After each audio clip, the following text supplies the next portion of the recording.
Do y'all know what these are, first of all? Those are herbs. They look like kale. Say again? Like kale. There you go, yeah. So this is called curly kale. October is Farm to School Month, and this is a national program, but it's also been declared for Muscogee County specifically to celebrate the work that we're doing in Farm to School across the schools. And part of that, our theme this year is kicking it with kale, so we're planting kale in several of our schools. So the students have several opportunities to get outside and enjoy nature, learn about where their food comes from, and then harvest that food and learn to cook it for themselves. Planted, I think we plant some more roses. Squash, roses. Squash and roses. Yes. And peppers. And peppers.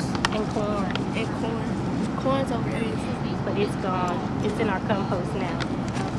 Well, this program actually started out as a campus beautification project for our National Honor Society.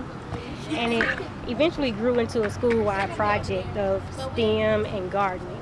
And our kids have pretty much taken over. They love the gardening. We had a huge summer program this summer where our kids just engineered the whole project. And it's been phenomenal. Light part shade 3 to 6 hours. Planting this. Cool. A lot of my students didn't even know that French fries were made from potatoes, so now they can actually see where their food comes from. Instead of going to McDonald's or Burger King, they can actually grow their own food and learn how life skills. Well, I had a garden at my grandfather's house that he grew tomatoes, little oranges, blueberries, peaches, and apples. I think gardening is fun.